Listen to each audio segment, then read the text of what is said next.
Let's begin the show, in fact, by focusing on Indian Hotels. The company is planning to acquire 51% stake in ANK Hotels for 110 crores and 51% stake in Pride Hospitality for 94 crores. Our colleague Prashant Nair spoke to Puneet Chatwal, who's the managing director and CEO of the company, and began by asking about the rationale behind the acquisition and what it means to the Taj portfolio of hotels. Listen into the conversation.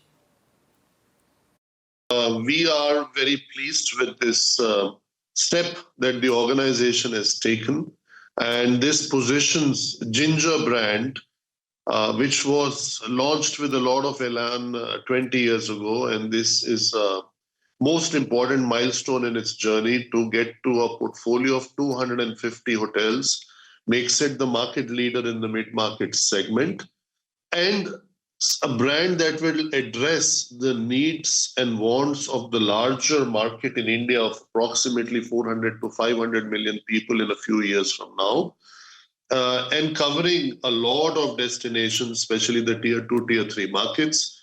Taj obviously was, is, and will always remain the crown jewel of the group and of India, if I may say so, as the world's strongest hotel brand for 4 years now to the last 5.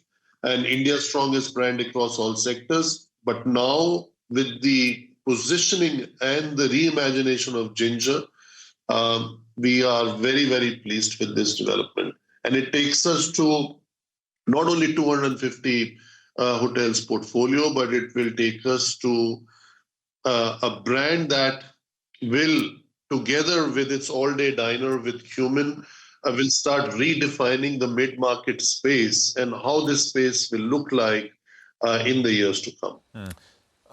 So this acquisition takes you to 250 hotels in the mid-market segment. That's what you're saying? Correct.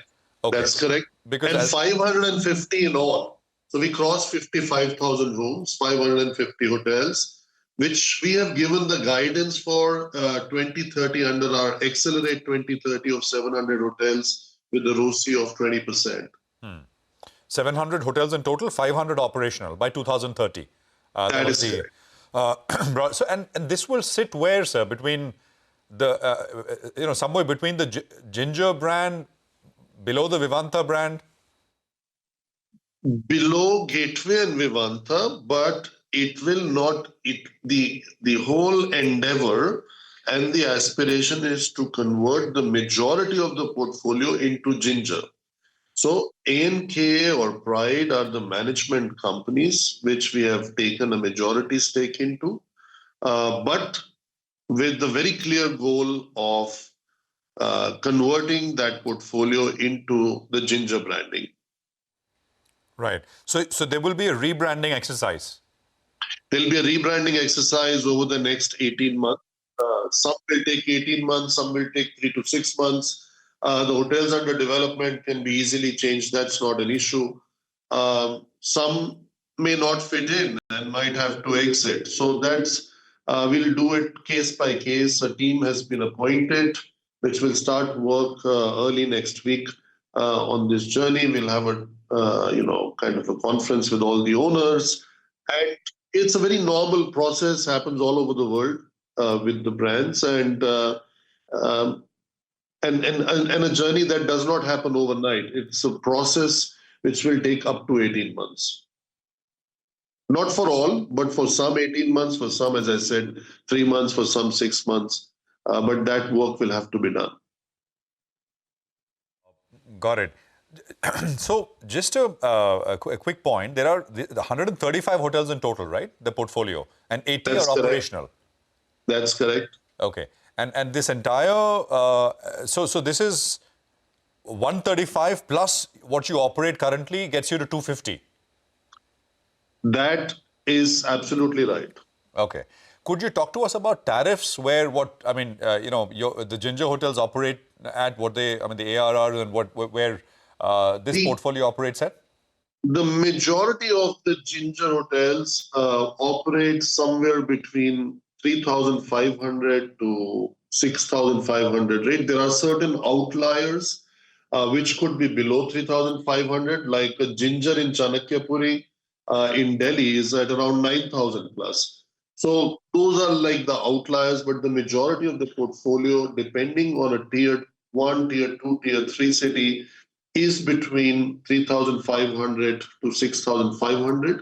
So our opening that we have often spoken about, Prashant, you and I, and on your channel, the Ginger Mumbai airport is exactly at 6,500. And our hotels in Goa are around 3,500 to 4,500. So I think that's the mid-market range. And obviously Mumbai achieves higher rates, so it is higher. Delhi NCR achieves higher rates, so it's higher. But there are other cities like Bhubaneswar, there are other cities like Pondicherry, Agartala. They are at a different rate positioning. Yeah. Absolutely. Would you, the total outlay for this is about 200 plus crores. Will you have to, does this include any upgrades, etc., that you may have to do? Yes, it does, and we have kept money aside because obviously we want to stay true to the brand and the brand values, and that money will go in the company, and we will spend money on what we call a PIP, which stands for Property Improvement Plan. Got it. So there is money within this, and does this change in any way, your guidance for the full year, Mr. Chatwal, for the overall business per se, or not really? I always say we promise, we deliver, and what we have guided for, hopefully we deliver that a little early and a little more than the guidance that has been provided, which stands the way it is, and we'll keep guiding if something was to change in our quarterly results and reports. Got that. Just one near-term question since I have you.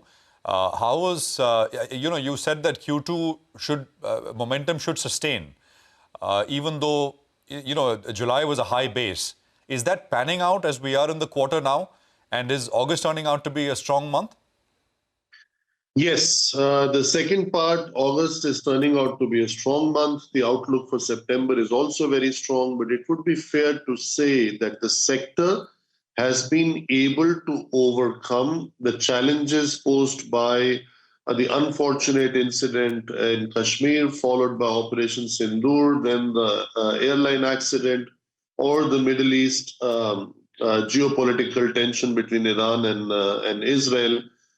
It did have an impact on the business, but we are seeing very strong recovery in the month of August and September. So our outlook and our guidance of double-digit growth stands, and I don't see, there'll be some headwinds which come every now and then, but post-COVID, I think all hospitality companies all over the world are very well equipped and positioned to navigate through these challenges.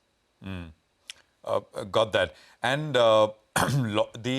just one last question before we wrap up. How much more, we have a long-term sort of Capex plan, which you've guided to the market by 2030. You're spending 200 crores on this acquisition. Will we see more in FY26? Well, I think our plan is to spend every year, which we have also guided for, around 5,000 to 6,000 crores in the next 3 to 5 years. That includes acquisitions, that includes renovations, your routine Capex, but it also includes our greenfield and other investments, like we are building the 2 islands in Lakshadweep, which will get done. We'll be doing the hotel in Bandstand. We're doing the palace in Agartala in Tripura. So there are some selective investments which will keep happening on the capital heavy side. And the routine Capex is around 3 to 4% of the revenue of the property. And all that adds up to more than 1,000 crores per annum. Okay, so that's the management of Indian Hotels saying that they will maintain guidance as of now, and the portfolio of the 250 hotels will really make them a market leader in the mid-segment category.